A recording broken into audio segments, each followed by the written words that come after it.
Yesterday, a massive development took place. An ex-chairman of State Bank of India, no less, the ex-chairman of this bank, Prateep Chaudhary, was arrested from his Delhi residence. Mr. Prateep Chaudhary has been sent to 14 days of judicial custody now.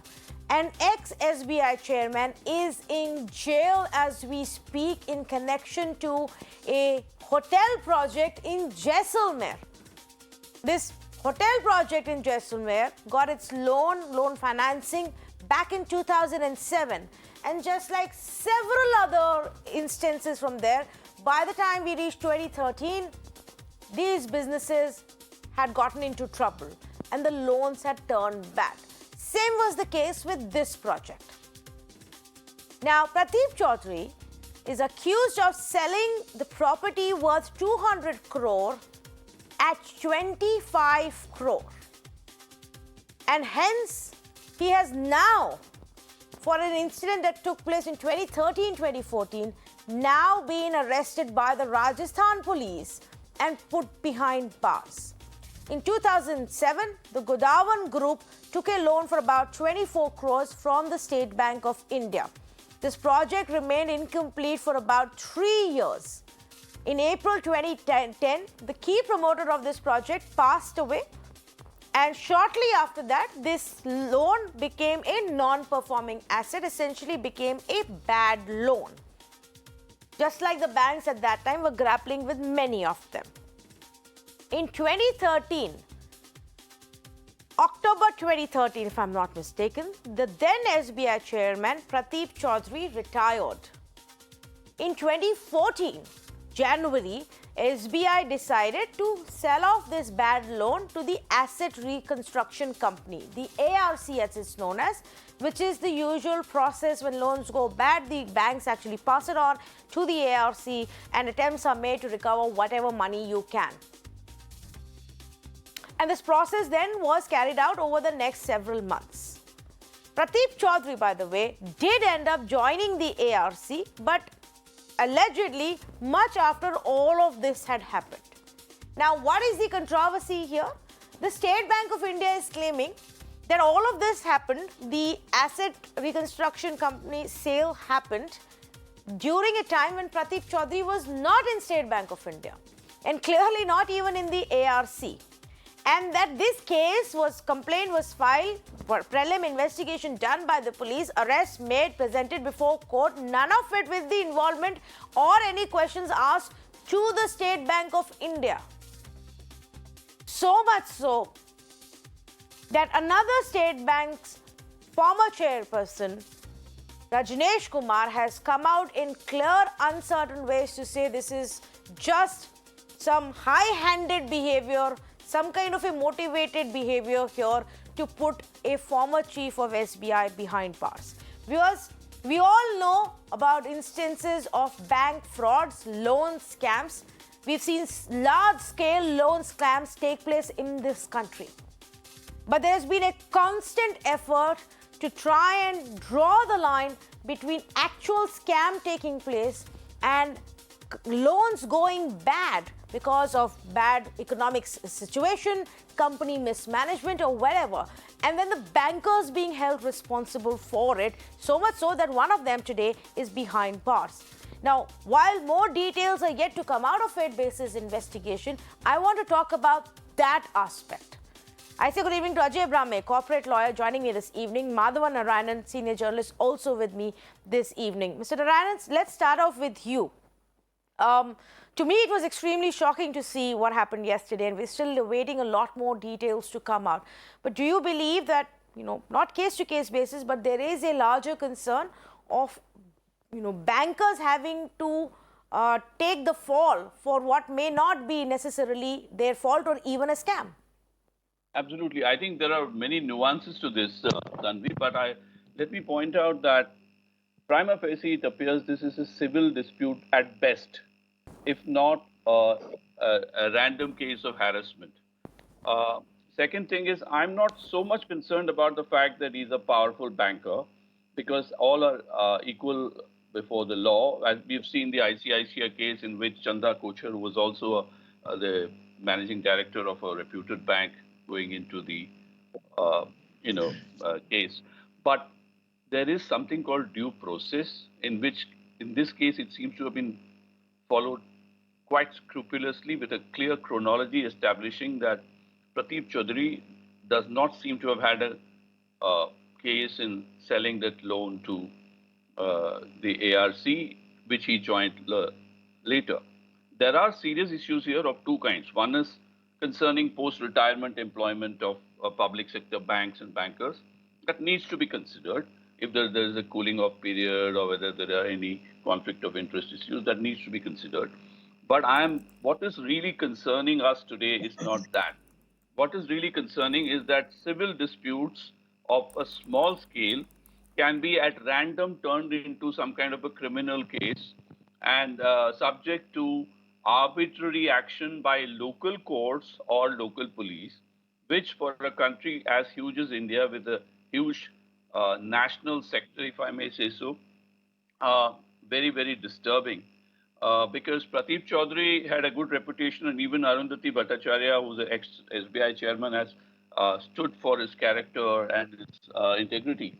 But all this apart, there are issues related to how this judiciary should function in this country. And I want to link this to everything, including the bail case involving Aryan Khan, or there are other issues. The dowry cases, if you go back a decade or so, there were lots and lots of false dowry cases or alleged false dowry cases that led to arrests of people, even suicides, on which films have been made. What is common between all this? What is common is that the judiciary, especially if the local police is either acting incompetently or under political pressure or under arbitrary mood, there is a collusion at the local level which violates the principles of the Constitution, the principles of even a Supreme Court monitored loan recovery process. And there are local judges today passing not only arbitrary judgments and detention orders and arrests, but they are even holding forth sermons that goes against the Constitution of India. Honestly, I can go on and on in this. So there is a crisis in the judiciary lower level. Yes. If you go back to the dowry case, and I'm deliberately building this up because everybody knows the facts of this case. I think bankers have reacted understandably with a sense of outrage.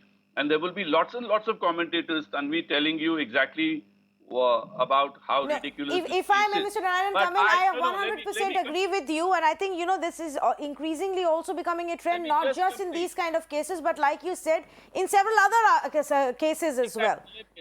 Let me complete by saying something very important. This is not, first of all, local police has to be accountable. Yes. And it's time for the Chief Justice of India at the Supreme Court level to crack down, because it's the job of a senior judicial officers to tick off the junior ad hoc judicial culture that seems to have developed in this country. Right. In the dowry case, the Supreme Court had issued clear guidelines saying that this procedure should be followed.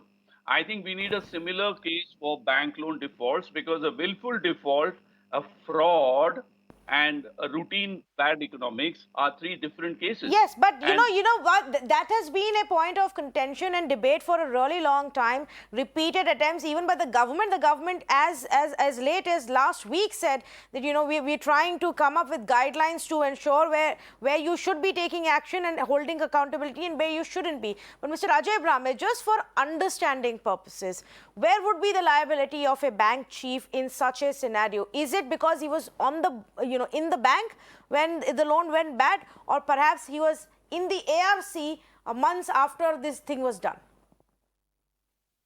We need to look at the liability of the banker at 2 points. One, whether it was a stage managed deal that is precisely one question. Secondly, whether the JCF Finance, which was involved in buying this loan and the assets subsequently, when it financed the purchase subsequently, and then this only the asset reconstruction company with which this gentleman is on the board, the company sold it to this JCF Finance only. That is one question which needs to be looked into. Secondly, and let me actually air my views. I am all for individual liberty, ease of doing business, etc., etc. I've been fighting cases for these. However, I think we need to look at the larger interest of the economy in general, because let me remind you of the age-old Adam Smith's theory. What he says is, in case there is a corruption in the economy, even a dint of corruption in the economy, then it will affect the economy in general. So I think to clear all these things, we must look at the situation from all these perspectives. Okay. Secondly, what my friend, the journalist friend just stated, was he is actually talking about a situation where we need an overhaul of the criminal procedure code.